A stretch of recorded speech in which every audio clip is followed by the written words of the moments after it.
Pencemaran air menjadi masalah serius yang perlu ditanggapi oleh banyak pihak karena dapat mengganggu kehidupan sekaligus ekosistem di bumi, karena air memiliki peranan yang sangat penting untuk kehidupan makhluk hidup. Berdasarkan Undang-Undang Nomor 23 Tahun 1997, pencemaran air adalah menurunnya kualitas air akibat masuknya makhluk hidup, zat dan energi ke dalam air akibat aktivitas manusia. Penurunan kualitas air tersebut dapat disebabkan secara sengaja oleh aktivitas manusia dan juga disebabkan oleh berbagai jenis sampah dan limbah dari beberapa sektor industri di Indonesia.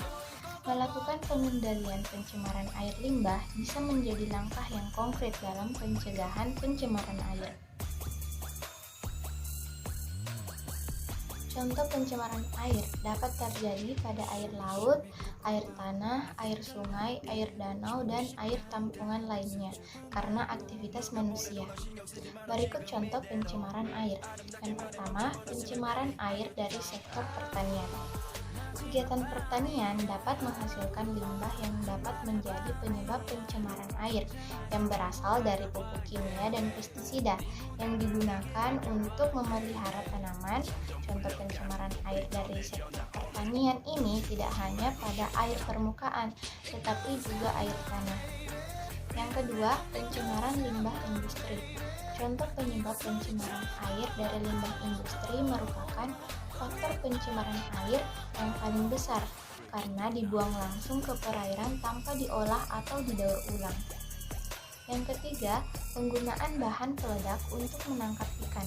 Beberapa nelayan ilegal masih menggunakan bahan peledak untuk memudahkan menangkap ikan di laut.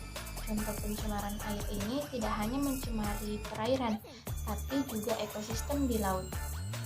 Pencemaran yang keempat, pencemaran air karena penggundulan hutan.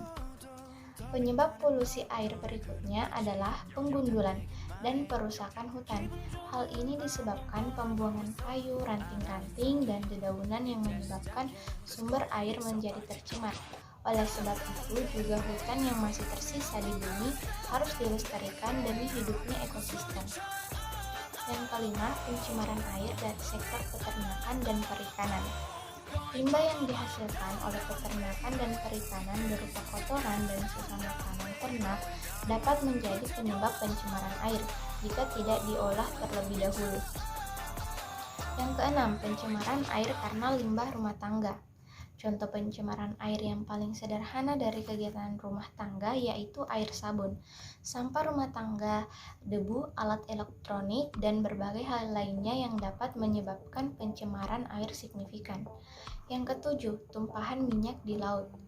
Tumpahan minyak di laut menjadi salah satu contoh pencemaran air yang cukup fatal karena dapat mengganggu ekosistem makhluk hidup di laut maupun manusia.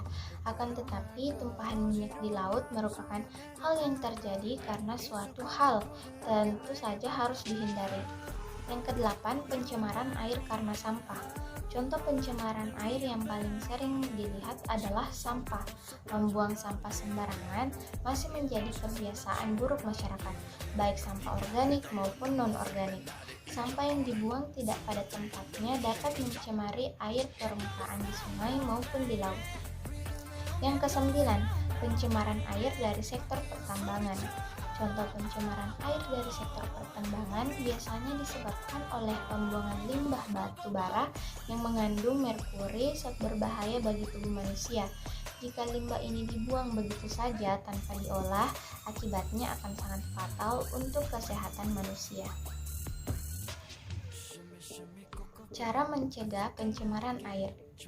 Untuk menjaga keberlangsungan hidup sesama manusia dan makhluk hidup lainnya, pencemaran air dapat dicegah dengan beberapa cara, yaitu yang pertama, melakukan pengolahan limbah dengan benar. Yang kedua, menggunakan bahan-bahan yang ramah lingkungan. Yang ketiga, tidak membuang sampah di sungai atau sumber air lainnya. Yang keempat, menggunakan deterjen yang ramah lingkungan. Yang kelima, kelima, rutin melakukan upaya pembersihan sumber air. Yang keenam, menanam pohon di setiap lahan yang tersedia. Yang ketujuh, menjauhkan sumber polutan dari sumber air. Yang kedelapan, tidak mendirikan kawasan industri yang dekat dengan sumber air. Yang kesembilan, tidak menggunakan pupuk kimia berbahaya dan pestisida secara berlebihan.